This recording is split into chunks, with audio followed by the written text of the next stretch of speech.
Bismillahirrahmanirrahim. Assalamualaikum warahmatullahi wabarakatuh.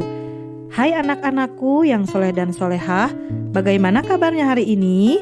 Semoga kita semua selalu diberikan kesehatan oleh Allah Subhanahu wa Ta'ala. Amin ya Rabbal Alamin. Jangan lupa ya untuk selalu menjaga protokol kesehatan dengan 5M dan lakukan pembiasaan setiap hari. Kemudian dalam video kali ini, insya Allah kita akan belajar tentang sikap jujur Nabi Muhammad SAW. Baiklah anak-anakku yang soleh dan solehah, sebelum dimulai pembelajarannya, marilah kita berdoa dulu. Bismillahirrahmanirrahim. Rabbi zidni ilman warzuqni fahman. Ya Allah, tambahkanlah ilmu kepadaku dan berikanlah aku ilmu pemahaman. Amin ya Rabbal Alamin.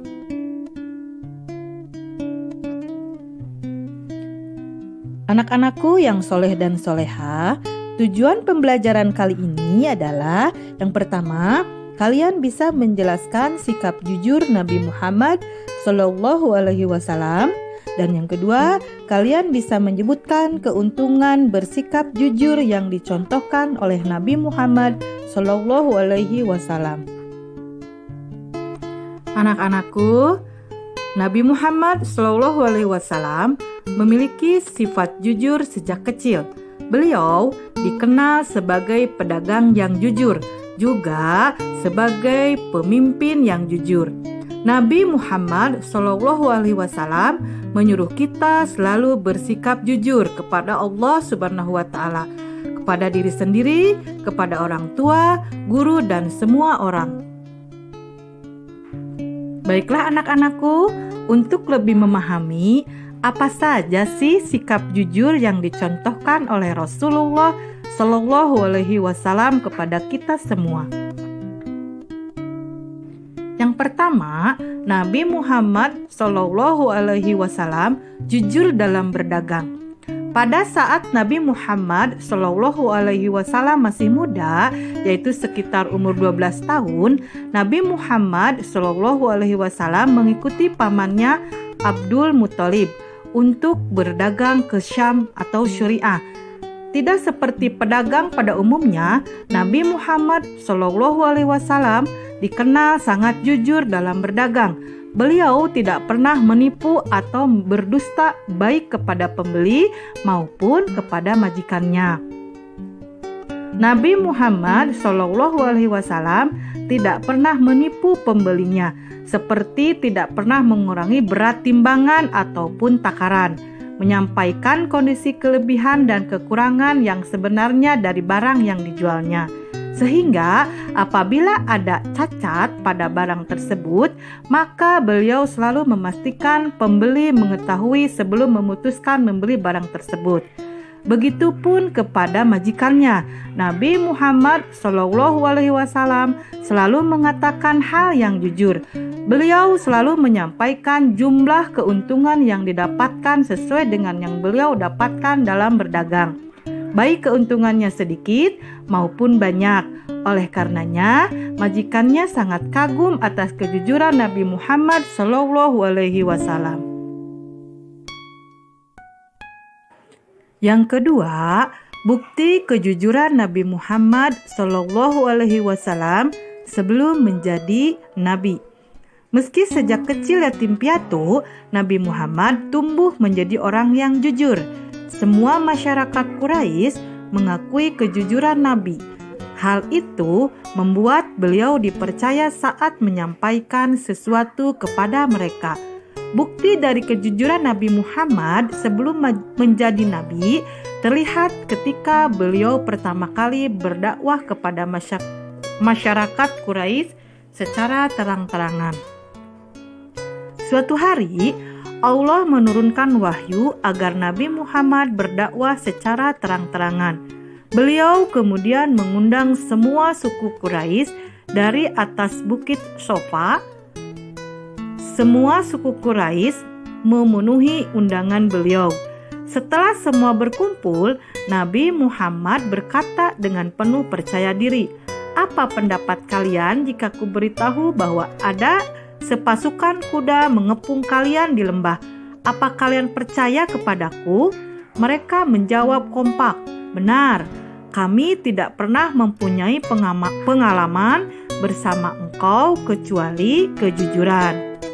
Dari jawaban masyarakat Quraisy tersebut, kita dapat mengetahui bahwa Nabi Muhammad telah memiliki sikap jujur dari sebelum menjadi nabi, bahkan sejak kecil. Bukan cerita asing lagi bagaimana kejujuran Rasulullah Shallallahu Alaihi Wasallam. Sebelum diangkat menjadi Rasul, seluruh orang Quraisy bahkan Abu Jahal, pembesar suku Quraisy sekalipun, sangat mengakui kejujuran Rasulullah Shallallahu Alaihi Wasallam. "Sesungguhnya kami tidak mendustaimu, hanya saja kami mendustai ajaran yang kamu bawa." Demikian komentar Abu Jahal akan kejujuran Rasulullah Shallallahu Alaihi Wasallam di hadapan suku Quraisy. Yang ketiga, ketika peristiwa Isra Mi'raj. Ketika bulan Rajab tiba, seluruh umat Islam tentunya teringat akan peristiwa Isra dan Mi'rajnya Rasulullah Shallallahu Alaihi Wasallam, yaitu perjalanan Rasulullah dari Masjidil Haram ke Masjidil Aqsa dan dilanjutkan ke Sidratul Muntaha, serta kembali dengan membawa pesan untuk menunaikan salat 5 waktu. Kejadian malam itu merupakan ujian bagi umat Islam. Seberapa besarnya keyakinan mereka terhadap kejujuran Rasulullah dan risalah yang dibawanya. Kini, yang perlu menjadi pusat perhatian umat Islam hanya satu, yaitu pentingnya kejujuran. Mengapa Abu Bakar mempercayai peristiwa Isra Mi'raj yang dialami Rasul? Jawabnya hanya satu, karena sifat jujur Rasulullah Shallallahu Alaihi Wasallam itu sendiri yang selama ini dikenalnya. Kemudian yang keempat, Nabi Muhammad Shallallahu Alaihi Wasallam tetap jujur meskipun sedang bercanda. Sifat jujur Rasulullah bukan saja tampak dalam kondisi serius. Saat sedang bercanda, Rasulullah pun tetap konsisten berperilaku jujur. Sebagaimana diriwayatkan oleh Imam Tirmizi bahwa datang seorang perempuan tua menemui Rasulullah dan memohon agar didoakan masuk surga. Lantas Rasulullah menjawab, "Wahai ibu, sungguh surga itu tidak akan dimasuki perempuan tua." Kontan, perempuan tua itu menangis. Kemudian Rasulullah berkata kembali, "Aku mendapat kabar bahwa tidak akan masuk surga perempuan yang sudah tua karena Allah mengatakan, sesungguhnya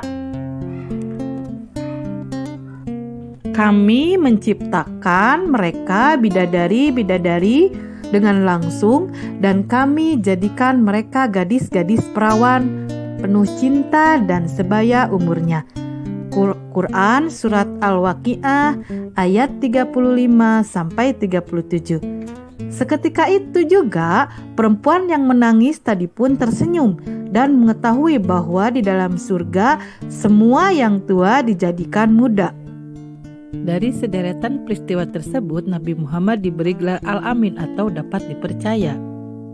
Nah, anak-anakku yang soleh dan solehah, setelah kalian menyimak contoh apa saja atau perilaku apa saja yang telah dicontohkan oleh Rasulullah Shallallahu Alaihi Wasallam dalam bersikap jujur.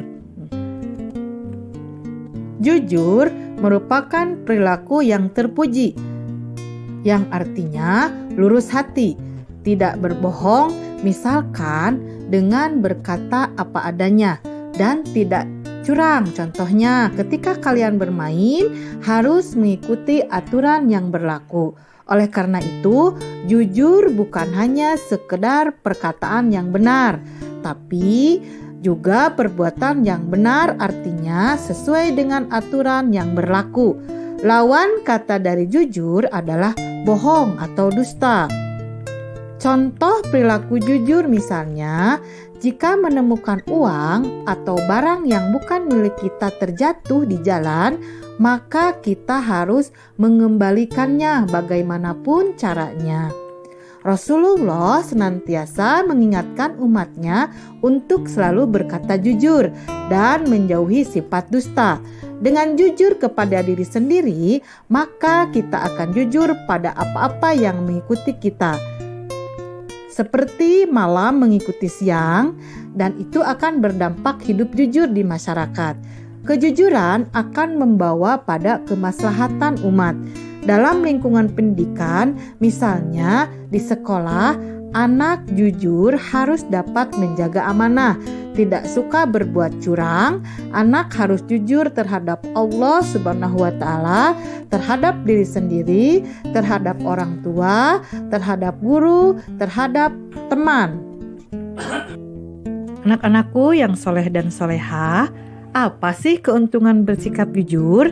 Salah satunya adalah orang jujur disayangi oleh Allah Subhanahu wa Ta'ala, kemudian disenangi orang tua dan guru, mempunyai banyak teman, dan perkataan jujur selalu membawa kebaikan.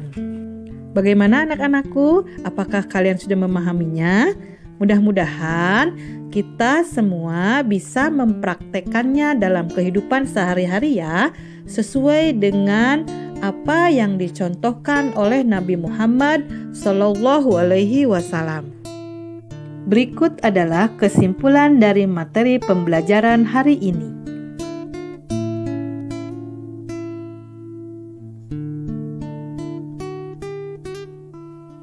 Baiklah anak-anakku, untuk mengasah kemampuan kalian, jawablah pertanyaan berikut ini. Demikian pembelajaran hari ini. Mohon maaf atas segala kekurangan. Sampai jumpa di pembelajaran berikutnya. Terima kasih. Assalamualaikum warahmatullahi wabarakatuh.